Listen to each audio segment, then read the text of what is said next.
Audio Jungle.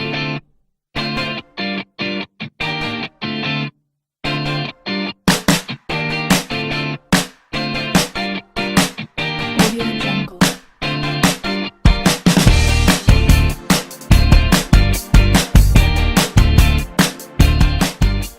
TERI was created to provide a safe and caring environment to individuals with special needs. In doing so, this training will provide you with tools to ensure you are enriching our clients and students with the best possible care, respect, and dignity we all deserve regardless of abilities.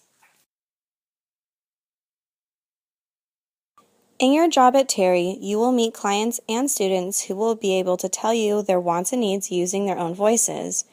They have no problem telling you the names of their group members, what worksite or classroom they are supposed to be in, and even let you know what is next on their schedule. Conversely, you will likely work with children or clients who have severe or even profound disabilities.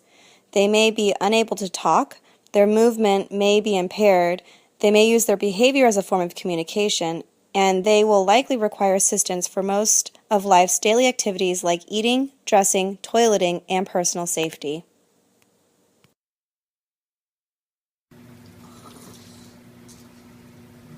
There you go.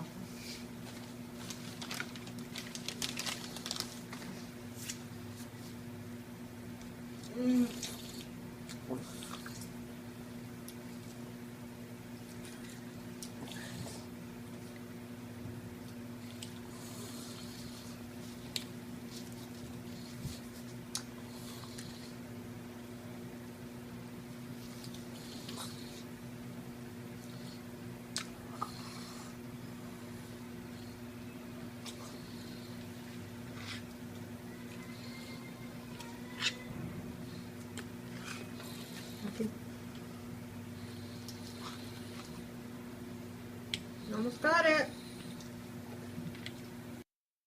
For the purpose of this training, we will be focusing on those individuals with different abilities whose behaviors, history, and their reputations can create judgments based on assumptions and first impressions. These are the people who require our assistance to get their basic needs met. When you work with people who have severe disabilities, there is a danger of focusing too much on the things you need to do for them and not enough on the person. You can lose sight of the person behind the disability.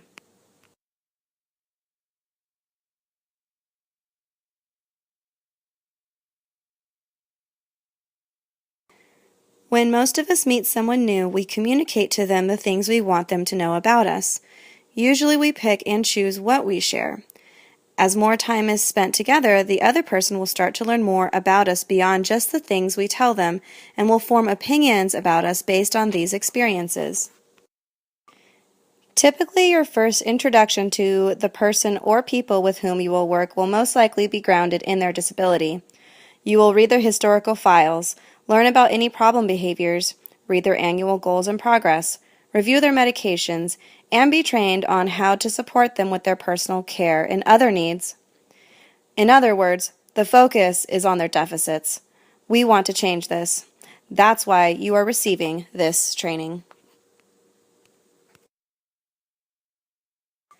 As you go through this training, you will see the slogan, "I am me, not my disability."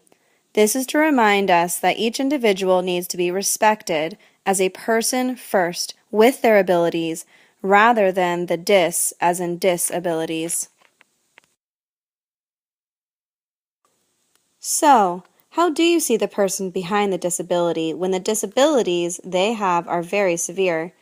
How do you avoid the trap of focusing mostly on what you need to do for them and less often on who they are as an individual and their abilities? We have some tips and ideas that we think might help.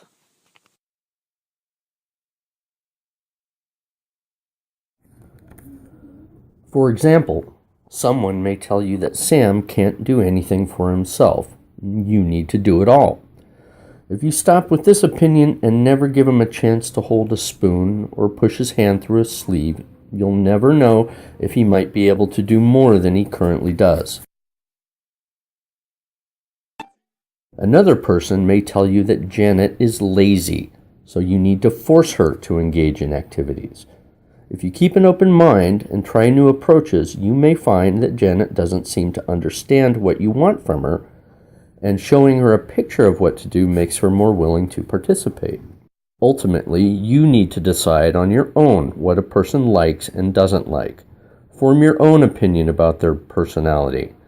This will happen over time, and you'll learn a lot if you keep an open mind. When people have severe disabilities, it can sometimes be impossible to really know what they do and don't understand, because they aren't always able to show us or tell us. It is a big mistake to decide that this means they don't understand. Just because they can't prove it doesn't mean it isn't there. While you don't want to use complicated language, you want to talk to them a lot about all kinds of things. Tell them what you're going to do before you do it, such as, next we will wash your hair. I'm going to push your chair into another room, or let's get ready for lunch. They may not understand what these statements mean at first, but they will learn to associate them over time with what's happening to them as long as you are consistent. Make comments that you would love to hear yourself from your friends, coworkers, and even from your family. You have a great smile, or I love your pink sweater. You're fun to spend time with. All of us appreciate compliments, so will the people you work with. One of your greatest responsibilities is to carefully observe the person you are working with during every activity. You're looking for subtle, or sometimes not so subtle, signs about what they like or don't like. Sometimes it could be as simple as their eyes getting wider. Other times they may squirm, frown, or complain. Take note of these body movements and see if they happen each time or even sometimes when you do that activity. You'll have to make your best guess about what they're trying to communicate. Over time, in getting to know the person, you'll learn whether this best guess is right or needs to be changed. Reciprocity is the give and take in a relationship. For example, I tell you something about myself, and you share something about yourself. I watch your daughter when you go out, and you return the favor by making me dinner when I'm sick.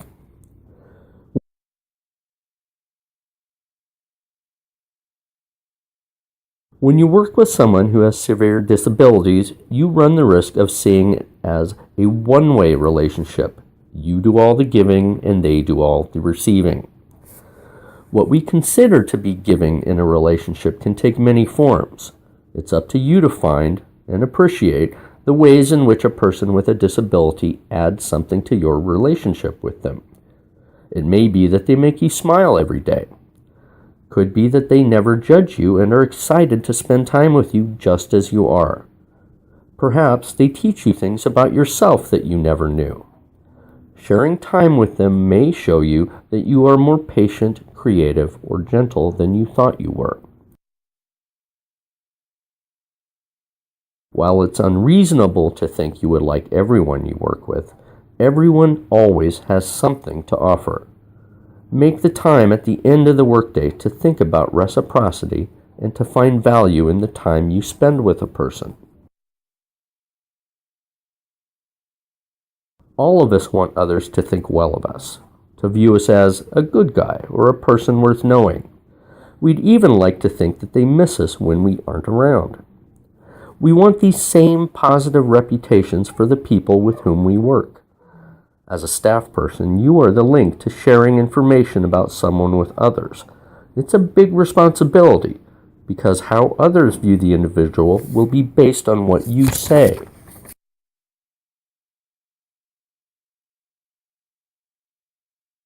Decide right now to create a positive reputation for the children or adults you support. Most of the staff who work at TERI are not going to be here for their entire career. Spend your time here helping someone with a disability gain a positive reputation. Throughout our lives, we try new things and make decisions about what we will keep in our life and what we won't.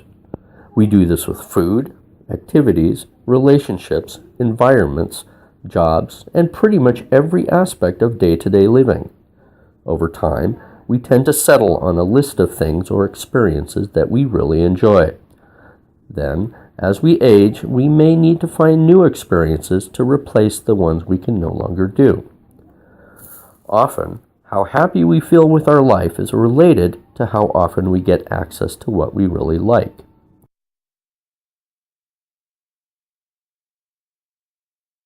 There are hundreds of new experiences you can introduce to people. The dignity of risk is a concept that says all of us have a right to try things that contain some degree of risk. If we only did safe things, we might miss out experiences that could bring us great happiness. Within reason, allow dignity of risk to the people you serve.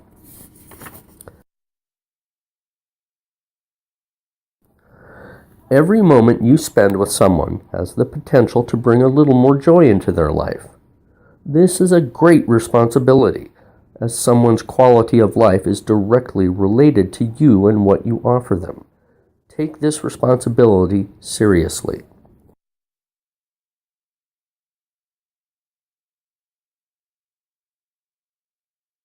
If you think about it, happiness is usually a series of small moments of pleasure.